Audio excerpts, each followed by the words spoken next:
Sistem Super Devouring. Bab 236 Balas Dendam. Jadi itu dia. Anak ini benar-benar sial. Dia bertemu 5 orang sekaligus. Namun, 2 lainnya pasti murid Sekte Tianyuan. Dia tidak menyangka akan bertemu 2 murid Sekte Tianyuan sekaligus. Namun, saat matanya tertuju pada 2 orang ini, dia tidak bisa menahan diri untuk tidak mengerutkan kening. Kedua murid Sekte Tianyuan ini mungkin keduanya adalah prajurit yang telah mencapai kesuksesan kecil di alam manusia dan mereka berdua memegang senjata bumi dan bekerja sama untuk melawan 3 boneka raksasa. Adapun Wusan, yang baru saja memasuki alam ramuan manusia, dia bertarung melawan mereka berdua sendirian. Kedua orang ini benar-benar tercela. Mereka benar-benar meninggalkan 2 untuknya. Tidak, kedua orang ini ingin membunuh Wusan dan kemudian mengambil mayatnya. Ye Xuan langsung bereaksi dan segera bergegas keluar. Tapi pada saat ini, salah satu dari 2 murid Sekte Tianyuan meninju punggung Wusan, dan bayangan tinjunya mengenai punggung Wusan secara langsung, menyebabkan dia terluka parah. Wusan jatuh ke tanah dengan ekspresi ngeri. Sudah sulit baginya untuk menghadapi 2 boneka raksasa yang tingkatnya lebih tinggi, dan sekarang dia disergap dan diinjak oleh boneka raksasa. Boneka raksasa ini tidak secepat itu, tetapi memiliki pertahanan yang kuat dan kekuatan serangan yang kuat. Dengan tubuhnya yang tingginya 10 meter, dia pasti bisa menghancurkan seorang prajurit di alam setengah langkah dan Yuan sampai mati hanya dengan 1 langkah. Wusan baru saja memasuki alam Rendan. Meski dia tidak terbunuh setelah diinjak, dia tidak jauh dari kematian. Brengsek. Setelah melihat pemandangan ini, Ye Xuan tanpa sadar memacu kendaraannya dengan kecepatan penuh, tetapi, bagaimanapun juga, dia masih selangkah lebih lambat. Ledakan. Boneka raksasa itu menendang Wusan yang sekarat dan menghancurkannya menjadi pasta daging. Seluruh tubuhnya berlumuran darah dan kepalanya hancur. Ye Xuan terdiam sejenak, dan tertegun. Tanpa diduga, salah seorang rekan seperguruannya meninggal di hadapannya. Dalam sekejap, matanya dipenuhi dengan niat membunuh yang tak berujung. Kalau saja serangan mendadak lelaki itu tidak terjadi, Wusan pasti bisa bertahan lebih lama hingga dia tiba. Hei, ada satu lagi dari Ling Qiao Mansion. Pada saat ini, pemuda bermata kecil yang telah menyergap Wusan juga memperhatikan Ye Xuan yang berdiri dengan bodohnya ratusan meter jauhnya, dan menunjukkan ekspresi terkejut. Sialan, kita sudah ketahuan. Murid berambut panjang lainnya menggeram. Apa yang kau takutkan? Aku tidak sehebat dirimu, jadi jika aku mati, aku akan mati. Ayo cepat akhiri ini dan bunuh anak ini. Bab ini belum selesai, silakan balik halaman. Pemuda bermata kecil itu sama sekali tidak menanggapi Ye Xuan dengan serius.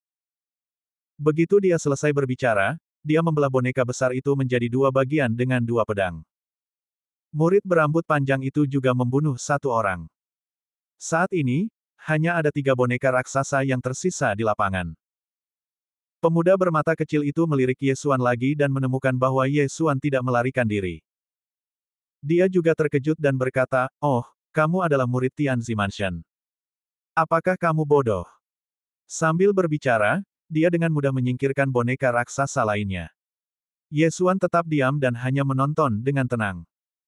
10 detik kemudian, 2 boneka raksasa terakhir terpotong menjadi 2.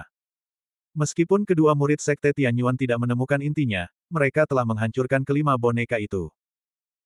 Kelima boneka cacat ini tidak lagi menjadi ancaman bagi mereka, jadi mereka tidak terburu-buru untuk menghancurkan intinya. Wah, apa yang baru saja kamu lihat? Setelah pertempuran, pemuda bermata kecil itu tidak dapat menahan diri untuk bertanya. Cek, kamu takut banget sih, bunuh aja dia, ngapain sih ngomong sambil buang-buang waktu? Pemuda berambut panjang itu berkata dengan tidak sabar. Yah, itu salahnya karena datang di waktu yang salah. Dia kebetulan melihatku menyerang orang mati itu. Pemuda bermata kecil itu menunjukkan senyum menawan, dan berkata, namun, karena dia berasal dari Istana Tianzi, dia mungkin memiliki beberapa keterampilan. Mari kita pergi bersama untuk menghindari kecelakaan. Pemuda berambut panjang itu tidak keberatan. Dalam sekejap, 2 orang menyerang Ye Xuan dari kiri dan kanan. Dalam waktu kurang dari 1 detik, mereka tiba di depan Ye Xuan. Pada saat ini mereka mencibir dalam hati karena Ye Xuan masih belum bergerak sedikit pun. Dia pasti sangat ketakutan. Pergilah ke neraka.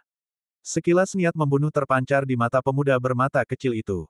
Namun, pada saat ini, pedang 8 kehancuran di tangan kanan Ye Xuan tiba-tiba pecah menjadi 8 bagian dalam sekejap. 8 kehancuran, formasi pembunuh angin. Desir. Pemuda bermata kecil itu mengarahkan pedangnya tepat ke kepala Ye Xuan, namun saat ujung pedang itu hendak menusuk dahi Ye Xuan, dia merasakan kilatan tiba-tiba di depan matanya, diikuti rasa sakit di lengannya, lalu paha, pinggang, dan tenggorokannya. Semua bagian ini terasa dingin. Dia melirik tanpa sadar dan menemukan bahwa tangan kanannya telah terpisah dari tubuhnya. Potongannya sangat rapi, bahkan darahnya pun tidak muncrat keluar. Pada saat ini, matanya berkedip lagi. Saat berikutnya, Ye Xuan di matanya terbelah menjadi dua, tubuh bagian atas dan tubuh bagian bawah terpisah. Namun, bukan tubuh Ye Xuan yang terpisah, melainkan matanya yang terbelah dua. Untuk lebih lengkapnya, separuh kepalanya dipotong. Melihat tubuh pemuda bermata kecil itu dipotong menjadi lebih dari 10 bagian, pemuda berambut panjang yang datang kemudian langsung berhenti. Setelah tertegun sesaat, dia segera mundur. Seseorang terpotong menjadi lebih dari 10 bagian dalam sekejap. Bagaimana ini dilakukan? Dia tidak bisa menemukan jawabannya. Namun ia tak perlu memikirkan apa yang terjadi selanjutnya, karena nasibnya sama dengan pemuda bermata kecil tadi, dipotong-potong menjadi lebih dari 10 bagian. Sebelum meninggal, dia melihat 8 bilah tajam melayang di depan Ye Xuan. Kalau ada orang lain yang hadir pada saat itu, mereka pasti akan ketakutan setengah mati. Dua pria kuat yang telah mencapai tahap keberhasilan kecil di alam manusia dan terpotong-potong dalam sekejap, sementara Ye Xuan bahkan tidak menggerakkan satu jari pun. Mengapa Ye Xuan tidak menjawab pertanyaan pihak lain? Itu karena dia tidak ingin berbicara dengan orang mati.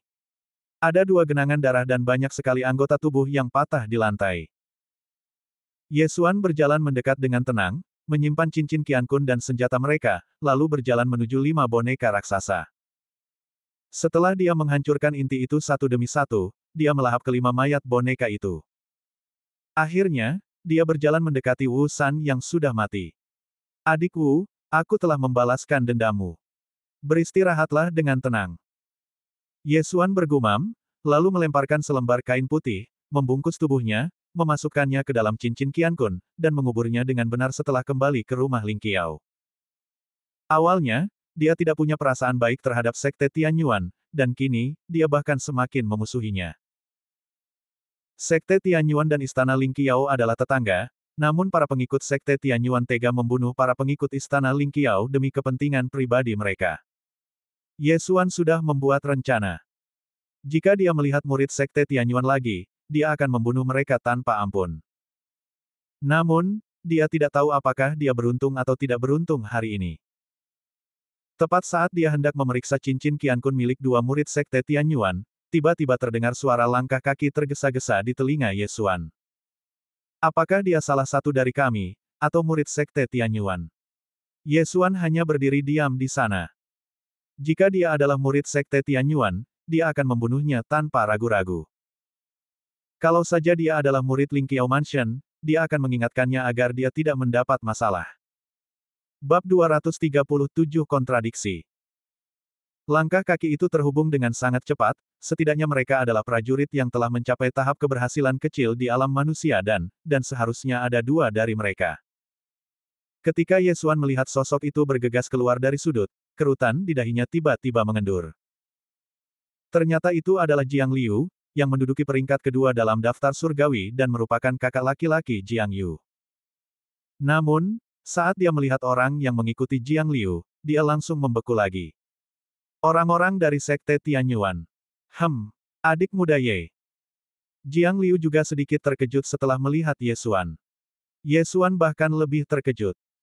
Jiang Liu, mengapa kamu bersama orang-orang dari Sekte Tianyuan? Ternyata adik muda Ye ada di sini. Jiang Liu langsung berlari mendekat. Sekarang, Ye Xuan sedikit ragu-ragu. Dia menatap pemuda di belakang Jiang Liu dan tidak dapat menahan diri untuk bertanya, kakak senior, siapa dia? Temanku Si Hang berada di peringkat keempat dalam daftar Tianyuan. Jiang Liu menjawab dengan santai. Rumah Ling Qiao adalah salah satu dari 4 rumah besar Tiandi, Xuan Huang, tetapi sekte Tianyuan tidak begitu rumit. Hanya dibagi menjadi gerbang dalam dan gerbang luar. Di gerbang dalam, ada daftar Tianyuan yang mirip dengan daftar surga. Si Hang menduduki peringkat keempat dalam daftar Tianyuan, yang berarti dia adalah yang keempat di antara semua murid sekte Tianyuan, dan kekuatannya mungkin luar biasa. Pada saat ini, Jiang Liu tiba-tiba melihat ekspresi aneh Ye Xuan dan bertanya, "Ye Xuan, ada apa denganmu?" Ye Xuan berhenti sejenak, lalu melangkah ke samping dan berkata, "Kakak senior, tadi, 2 orang dari sekte Tianyuan membunuh kakak muda Wusan." "Apa?" Setelah mendengar ini, Jiang Liu dan Si Hang keduanya terkejut. Mereka melihat sosok Ye Xuan pada saat yang sama dan melihat darah di tanah. Di kejauhan, terlihat banyak sekali anggota tubuh yang patah, yang berarti tubuhnya telah dipotong-potong dengan kejam. "Adik He, adik Luo." Si Hang membuka matanya lebar-lebar dan segera bergegas mendekat. Wajah Jiang Liu berubah, menyadari ada sesuatu yang salah. 2 orang murid sekte Tianyuan membunuh Wusan dari rumah Xuanzi, lalu Ye Xuan membalaskan dendamnya kepada Wusan dan membunuh kedua orang itu, dan kini, Si Hang melihat kedua mayat itu lagi. "Adik laki-laki, apa yang terjadi?" Jiang Liu bertanya sambil mengerutkan kening. Kemudian, Ye Xuan menceritakan kembali apa yang telah terjadi, tanpa melewatkan satu kata pun. Omong kosong. Namun sebelum dia menyelesaikan kata-katanya, sebuah teriakan keras datang dari tidak jauh, dan kemudian Jiang Liu tanpa sadar. "Bab ini belum selesai, silakan balik halaman, berdiri di depan Ye Xuan." "Si Hang, jangan impulsif." Jiang Liu berkata tergesa-gesa.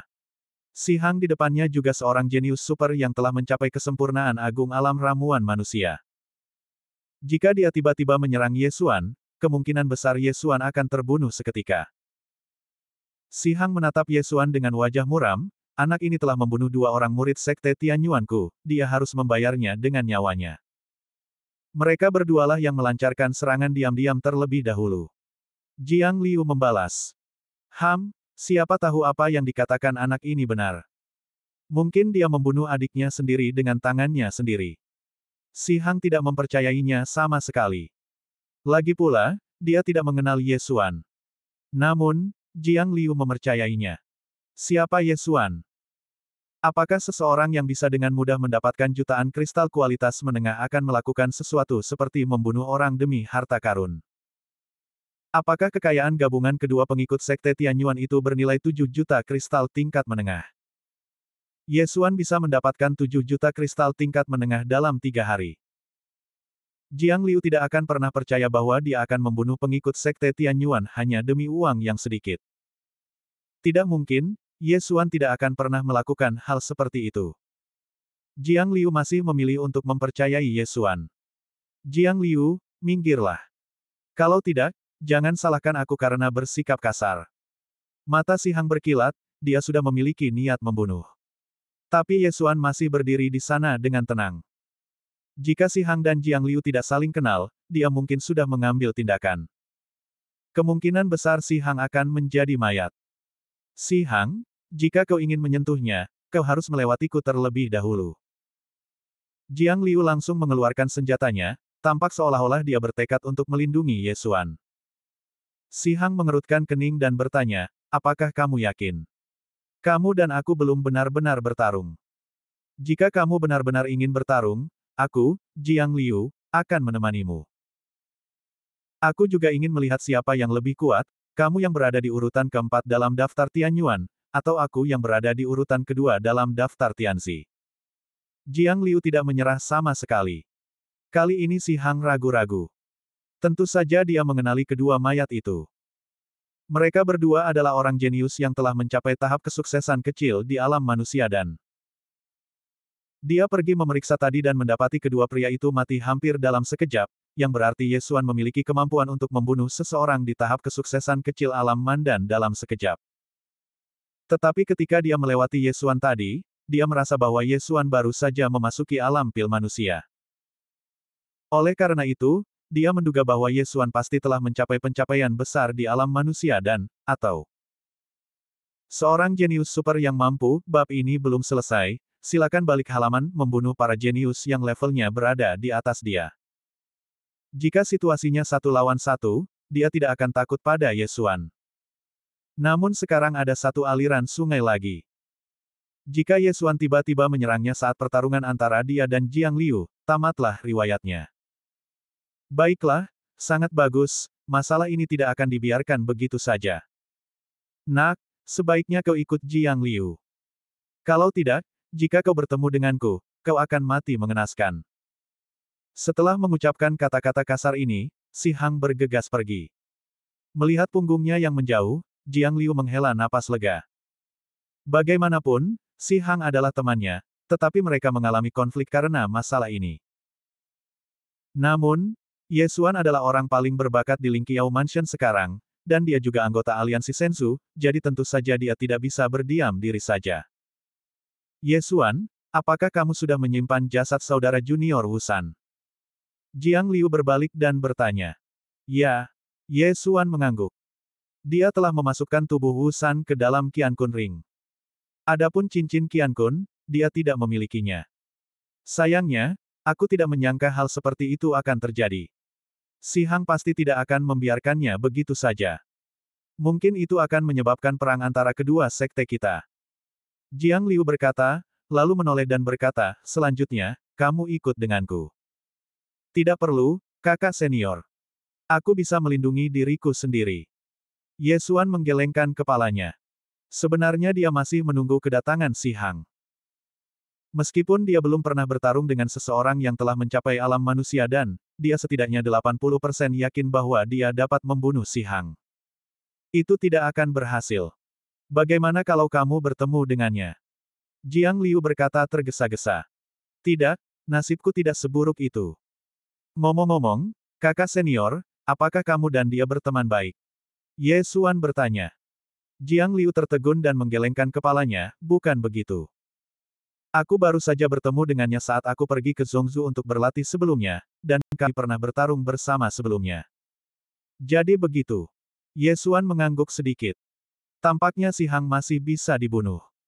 Sebaiknya kau ikut denganku. Jika kita benar-benar bertemu dengannya, itu akan sangat merepotkan.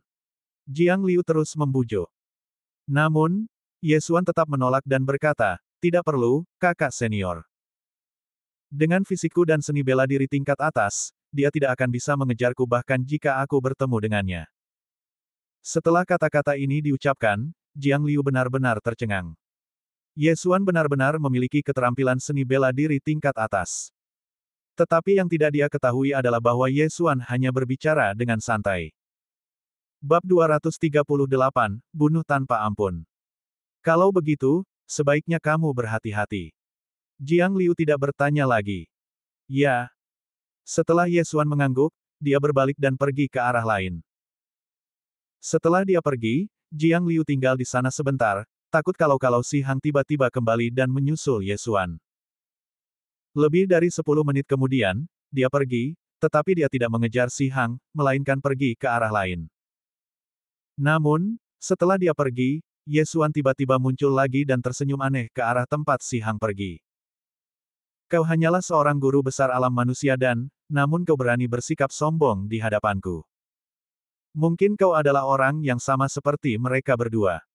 Hari ini, aku akan mengirimmu ke neraka. Dia berkata dingin dalam hatinya dan mengejar ke arah Si Hang. Dengan garis keturunan Zubat yang maju, apakah dia masih takut tidak dapat mengejar lawan? Meskipun hanya 10 menit yang singkat, Ye Xuan telah membuat terobosan sekali dalam 10 menit ini. Benar saja, dia melahap 5 mayat boneka dan benda-benda di dalam cincin Qiankun milik kedua orang itu. Sekarang dia telah mencapai tahap kesuksesan kecil di alam manusia dan pada saat ini, Si Hang tidak menyadari bahwa ada seorang pembunuh yang mengejarnya dari belakang. Apa yang paling ingin dia lakukan sekarang bukanlah membunuh Ye Xuan, tetapi menemukan murid-murid Lingqiao Mansion. Sekarang keadaan sudah seperti ini, dia tidak punya keraguan lagi, jadi dia ingin memburu murid-murid Istana Lingqiao, yaitu membunuh orang dan mencuri harta mereka. Dia telah belajar dari Jiang Liu sebelumnya, bahwa hanya 3 orang yang telah mencapai kesempurnaan agung alam manusia dan yang datang ke Istana Tianzi, dan sebagian besar lainnya sedang memasuki dan meninggalkan alam manusia dan, hanya sebagian kecil saja yang berada pada kesempurnaan minor alam manusia dan dengan kekuatannya, tidak menjadi masalah baginya untuk membunuh satu persatu. Namun, saat ia masih menjelajah sekeliling dan mendengarkan dengan saksama, ada sosok yang sudah menyusulnya. Itu Ye Xuan. Ketemu. Ye Xuan di belakang Si Hang menunjukkan ekspresi membunuh. Seorang seniman bela diri yang telah mencapai tingkat tertinggi alam dan manusia pasti memiliki banyak kekayaan, dan mungkin juga ada mayat boneka raksasa di cincin Qiankun. Pemandangan di dalam gua tidak begitu redup, dan ada benda-benda bersinar di sekitarnya dari waktu ke waktu, jadi Ye Xuan tidak bisa mengandalkan darah macan tutul bayangan untuk mendekat dengan tenang. Akan tetapi, dengan kekuatannya saat ini, tidak diperlukan serangan diam-diam, cukup serangan langsung. Si Hang. Ye Xuan tiba-tiba berhenti dan berteriak. Bab ini belum selesai, silakan balik halamannya. Ketika Si Hang mendengar namanya, dia tiba-tiba berbalik, dan ketika dia menemukan Ye Xuan ratusan meter jauhnya, matanya langsung melebar. Ada jalan menuju surga tetapi kau tidak menempuhnya, dan tidak ada pintu menuju neraka tetapi kau menerobosnya. Berani sekali kau datang kepadaku atas inisiatifmu sendiri. Apa kau pikir aku tidak akan mengenalimu hanya karena kau mengganti pakaianmu dan memakai topeng? Si Hang mencibir, tetapi dia tidak menganggapnya enteng. Mungkin Jiang Liu bersembunyi di belakang. Dia hanya pernah bertarung berdampingan dengan Jiang Liu sebelumnya, jadi mereka hanya bisa dianggap kenalan. Oleh karena itu, mungkin saja Jiang Liu menginginkan sesuatu darinya dan bersekongkol dengan Ye Xuan untuk membunuhnya. Jangan khawatir, aku tidak bersama Jiang Liu. Sudut mulut Ye Xuan sedikit terangkat, tanpa melepas topengnya. Dia hanya tidak ingin orang lain melihatnya membunuh Si Hang. Hehe. Si Hang tersenyum lagi. Dia sedikit bingung dengan situasi tersebut. Namun, ketika dia melihat Ye Xuan berjalan ke arahnya, matanya berbinar. Selama jaraknya cukup dekat, dia bisa membunuh Ye Xuan dalam sekejap. Sekalipun Jiang Liu mengikutinya, itu akan sia-sia. Lagi pula, lorong ini panjangnya lebih dari 1000 meter, yang sudah cukup panjang. Ye Xuan mendekat perlahan. Saat ini, dia hanya berjarak sekitar 200 meter dari Si Hang. Jika yang terakhir tiba-tiba meledak, mungkin diperlukan waktu kurang dari 2 detik untuk mengurangi jarak menjadi 0. Melihat Ye Xuan yang penuh dengan niat membunuh, Si Hang terdiam sejenak, wajahnya berubah serius, dan berkata, kau tidak ingin membunuhku lagi. Jika aku tidak membunuhmu, apakah aku datang ke sini untuk mati? Ye Xuan tersenyum acuh tak acuh. Saat berikutnya, ia melesat dengan kecepatan penuh, menutup jarak hingga 100 meter. Cepat sekali, berpura-pura menjadi babi untuk memangsa harimau. Si Hang langsung bereaksi. Ye Xuan pernah membunuh 2 adik laki-lakinya sebelumnya, jadi kekuatannya pasti luar biasa. Jadi setelah melihat Ye Xuan, dia tetap waspada sepanjang waktu. Jangan remehkan aku, 7 tebasan mematikan. Dia juga orang yang berhati-hati. Setelah merasakan keanehan Ye Xuan, dia langsung menggunakan seni bela diri tingkat bumi tingkat menengah, bersiap membunuh Ye Xuan seketika. 7 tebasan langsung memotong udara dan datang di depan Ye Xuan dengan suara siulan. Sudut ketujuh garis miring ini sangat rumit. Jika Ye Xuan ingin menghindarinya menggunakan keterampilan tubuhnya, itu memang akan sulit. Jika Ye Xuan dan Si Hang berada pada 2 alam yang berbeda sebelumnya, dia tidak tahu apakah dia bisa menang jika mereka saling berhadapan. Bagaimanapun juga, Sekte Tianyuan adalah kekuatan yang lebih kuat daripada Istana Lingqiao. Dan sekarang, Ye Xuan sama sekali tidak berniat menghindar. Bab ini belum selesai, silakan balik halaman tebasan pemecah langit. Ye Xuan memegang pedang 8 kehancuran di tangannya dan menebasnya secara diagonal dengan mudah. Panah cahaya besar langsung mengalahkan 7 tebasan, dan pada saat yang sama, dia memiliki cukup kekuatan untuk bergegas menuju Si Hang. Melihat ini, mata Si Hang terbelalak. Dengan kekuatan dan Yuan dan senjata bumi di tangannya, dia menggunakan seni bela diri tingkat bumi tingkat menengah, tetapi dia dikalahkan. Bagaimana ini mungkin? Apakah begini caramu membunuhku? Ye Xuan mencibir dan tangan kanannya bergerak cepat. Teknik pedang bintang surgawi, bintang jatuh. Puluhan bintang yang terkondensasi dari dan Yuan melesat keluar bagaikan anak panah. Jangan meremehkanku. Si Hang berteriak, dan benar-benar menembak jatuh semua bintang. Kekuatan ini membuat Ye Xuan memandangnya secara berbeda. Akan tetapi, sejak awal hingga sekarang, si Hang berada pada posisi yang kurang menguntungkan dan dipukuli secara pasif. Ye Xuan tidak ingin menundanya lebih lama lagi. Jika dia menunda, sesuatu mungkin terjadi. Akan lebih baik untuk segera mengakhirinya. Retakan. Pedang 8 kehancuran di tangannya tiba-tiba pecah menjadi 8 bilah tajam yang melayang. Pada saat ini, dia sudah tiba di depan si Hang. 8 kehancuran, formasi pembunuh angin. Ye Xuan mengaktifkan dan Yuan di tubuhnya, dan 8 bilah tajam mulai berputar dengan kecepatan tinggi, begitu cepatnya sehingga bahkan dia hampir tidak bisa melihat dengan jelas. Begitu cepat, bagaimana bisa begitu cepat? Si Hang terkejut. Dia buru-buru menggunakan seni bela diri defensif, seni bela diri tingkat bumi tingkat menengah, dan pada saat yang sama, dia dengan cepat mundur ke belakang. Kecepatannya paling-paling melebihi kecepatan Ye Xuan saat ia menggunakan dan Yuan untuk berlari. Jika yang terakhir menggunakan seni bela diri gerakan tubuh, dia tidak akan dapat melarikan diri sama sekali. Sekte Tianyuan adalah Sekte Tianyuan. Meskipun aku benar-benar menginginkan semua jenis seni bela diri tingkat menengah, aku tidak dapat menggunakannya di depan orang luar bahkan jika aku mempelajarinya. Jadi, silakan mati. Ye Xuan dengan cepat mendekat dan kemudian melancarkan serangan telapak tangan. Seni bela diri tingkat bumi tingkat menengah, telapak api merah. Sebuah telapak tangan raksasa yang menyala langsung menerobos pertahanan si Hang dan menghempaskannya. Namun saat dia terbang ke samping, Ye Xuan juga mengendalikan 8 limbah kecil dan membunuh mereka. Formasi pembunuh angin 8 Desolate, menerobos langit. 8 formasi pembunuh angin 8 Desolate kecil disusun menjadi mata bor, yang langsung menembus dada si Hang, meninggalkan lubang berdarah seukuran telapak tangan di dadanya. Bab 239, Lantai Kedua Gua. Hati si Hang telah hancur berkeping-keping, dan dia meninggal saat itu juga. Dia mencapai tingkat tertinggi alam ramuan manusia, tetapi mati begitu saja. Telapak api merah diperoleh Ye Xuan setelah ia menyatu dengan garis keturunan tingkat lanjut dari Raja Tinju. Namun, formasi pembunuh angin 8 Desolate ini tidak hanya berputar dengan kecepatan tinggi di sepanjang lintasan, salah satu gerakannya disebut terobosan langit, dan gerakan lainnya disebut perisai 8 Desolate, yang merupakan formasi pertahanan. Akan tetapi, konsumsi kedua gerakan itu terlalu besar. Ye Xuan, yang baru saja memulihkan dan Yuannya ke puncaknya, sekarang hanya memiliki sedikit dan Yuan yang tersisa di tubuhnya. Celepuk.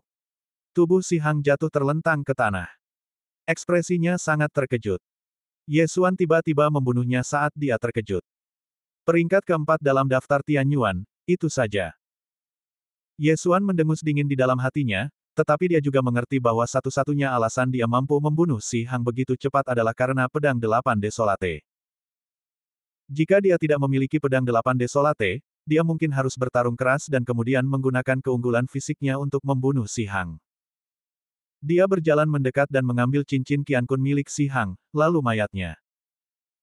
Kemudian, dia mengeluarkan pil lain untuk memulihkan dan Yuan untuk membantu garis keturunan Wan Hua memulihkan dan Yuan. Tidak lama lagi, ia akan mampu pulih ke puncaknya.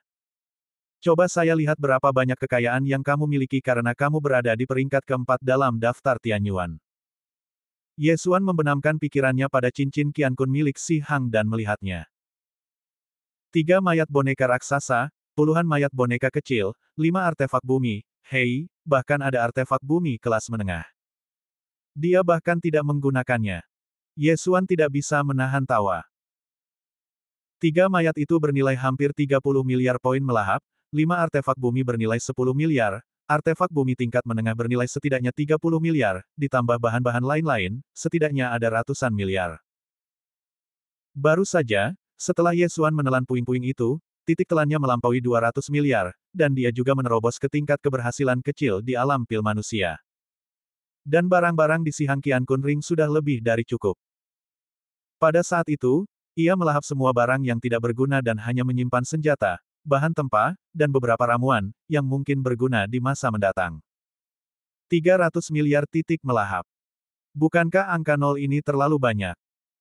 Jika aku bisa menembus alam manusia dan, jumlahnya pasti akan melebihi 1 triliun.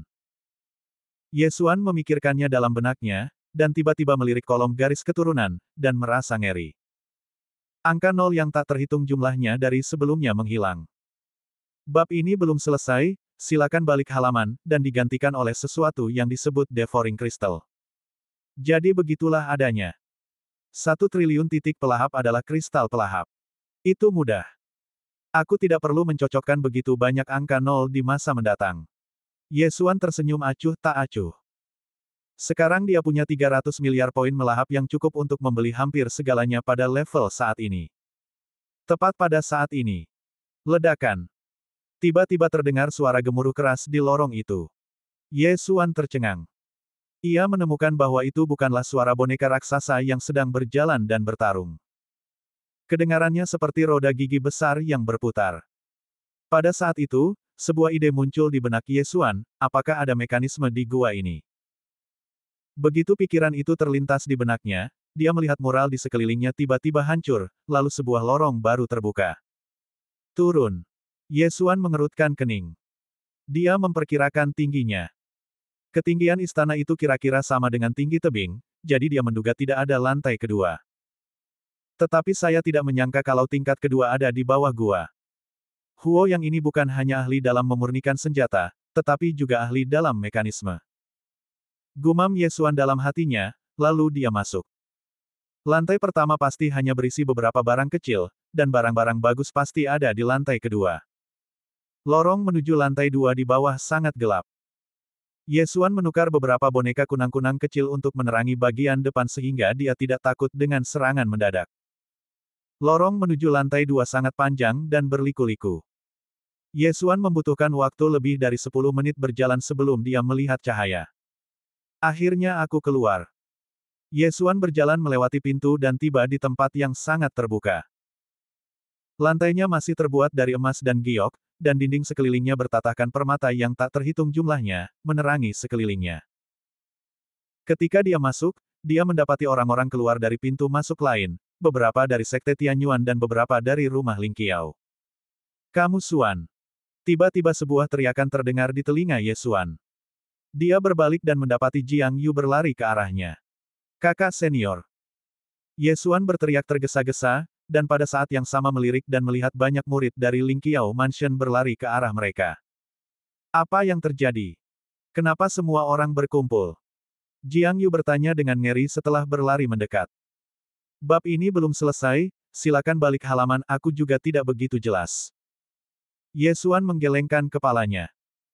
Pada saat ini, lebih banyak orang berlari keluar dari lorong lainnya, termasuk saudara Jiang Yu, Jiang Liu, Xiao An dan Xin Fei.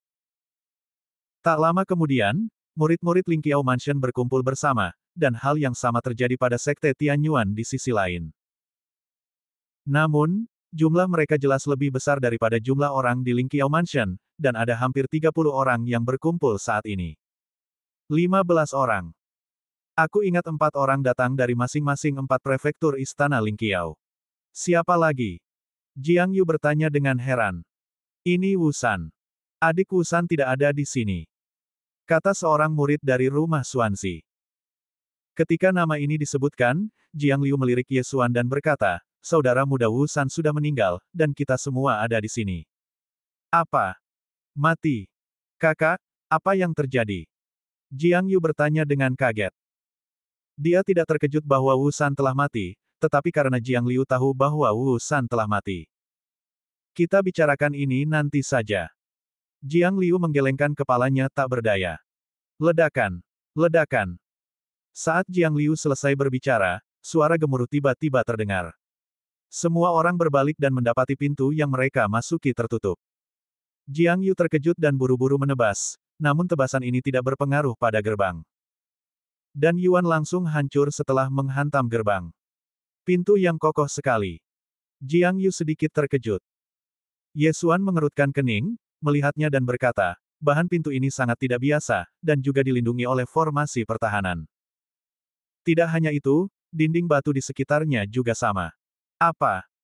Mendengar ini, ke-14 orang yang hadir terkejut. Mereka secara tidak sadar menyerang pintu, namun tidak ada gunanya. Tahukah kamu, jika orang-orang ini menyerang bersama-sama, bahkan yang terkuat di alam bumi dan pun harus mundur. Sepertinya kita dalam masalah. Semua orang berpikir. Yesuan juga merasa bahwa gerbang ini luar biasa, tetapi dia tidak tahu apakah Tian Chongpo dapat menerobosnya. Namun, mari kita lihat di mana tempat ini terlebih dahulu. Dia melihat sekelilingnya dan mendapati bahwa selain para pengikut sekte Tianyuan yang tidak jauh dari sana, hanya ada satu orang yang tersisa. Di depan tembok batu di utara, ada patung batu besar. Ketika semua orang menatap patung itu, mereka tidak dapat menahan diri untuk berseru kaget. Bab 240, Ujian Hidup dan Mati. Bukankah ini patung batu di pintu masuk gua? Jiang Yu bertanya dengan heran. Yesuan melihatnya dengan saksama. Patung batu ini sangat mirip dengan yang ada di pintu, tetapi ada satu hal lagi di depan patung batu ini, yaitu pedang perunggu besar yang dipegang di tangan kanan. Patung batu itu tingginya lebih dari 30 meter, dan panjang senjatanya tentu saja lebih dari 10 hingga 20 meter. Setelah melihat ini, mata Yesuan berbinar. Ini pasti hal yang baik. Namun, pada saat ini, mata patung batu Huoyang yang tertutup rapat tiba-tiba terbuka. Apa-apaan? Yesuan terkejut. Tak hanya itu, yang lainnya pun ikut ketakutan dan mengumpat keras-keras. Setiap orang. Suara keras lainnya terdengar dan semua orang tercengang. Patung batu itu benar-benar berbicara dan mengangkat pedang di tangannya. Semuanya, hati-hati, patung batu ini akan bergerak. Seseorang segera mengingatkan.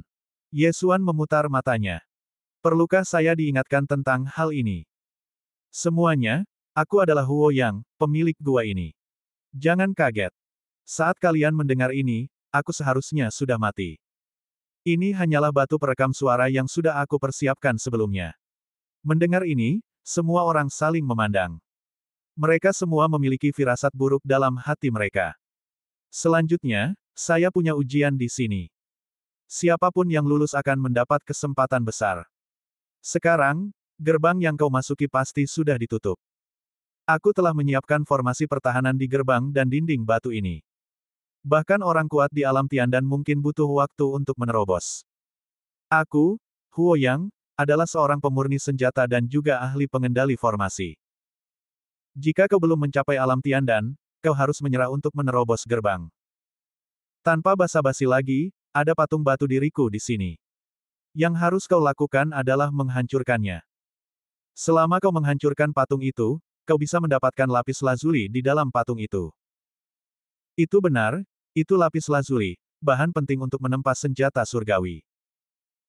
Aku mendapatkan lapis lazuli ini secara tidak sengaja, tetapi kemampuanku terbatas dan aku tidak bisa menempa senjata surgawi. Selama seseorang menghancurkan patung batu itu, mereka bisa mendapatkan lapis lazuli ini. Pada saat yang sama, jalan keluar akan terbuka di belakangku. Pada akhirnya, gua ini akan runtuh, dan bahkan orang kuat di alam Tiandan akan ditekan sampai mati oleh batu besar itu.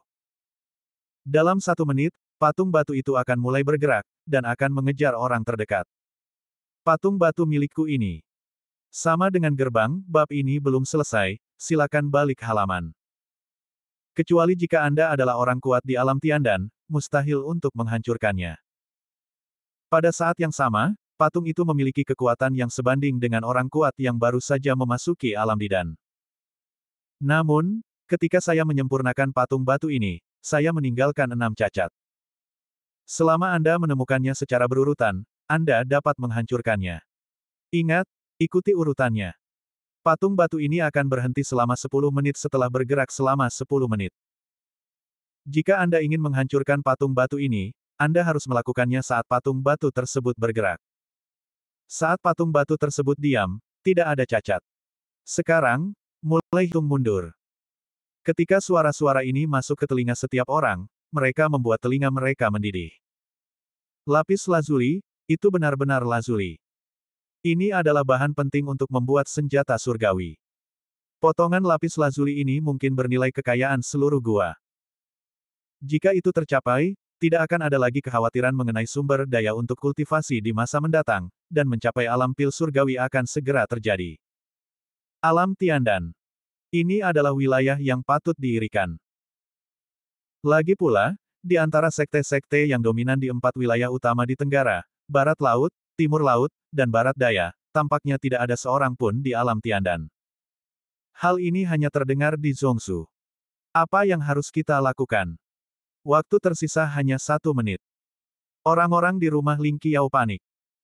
Tidak hanya itu, para pengikut sekte Tianyuan juga panik. Wayang batu yang sebanding dengan alam bumi dan sulit dipatahkan bahkan oleh pembangkit tenaga listrik alam surga dan, kecuali jika menemukan kekurangannya, lalu harus mengikuti urutan kekurangannya, yang mana sangatlah sulit. Pada saat ini, seorang murid sekte Tianyuan yang tidak jauh dari sana melangkah keluar dan berteriak, semua orang dari istana Ling Qiao, ketika patung batu itu bergerak nanti, serang bersama-sama dan temukan kekurangannya. Kalau tidak, kita semua mungkin akan mati di sini.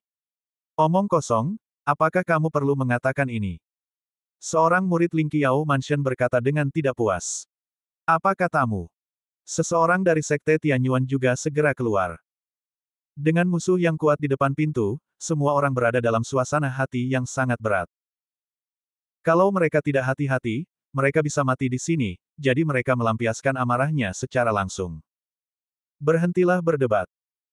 Seorang pemuda dari sekte Tianyuan keluar dan berkata, saya Wang Chuanshan, yang berada di peringkat ketiga dalam daftar Tianyuan.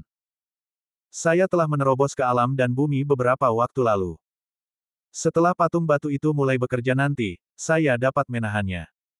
Kemudian, kalian dapat bekerja sama untuk menemukan kekurangan pada patung itu. Saat kata-kata ini keluar, para murid dari istana Ling Qiao semuanya terkejut. Bumi dan alam. Kali ini, sekte Tianyuan benar-benar mengirim seseorang dari alam bumi dan... Bab ini belum selesai, silakan balik halaman.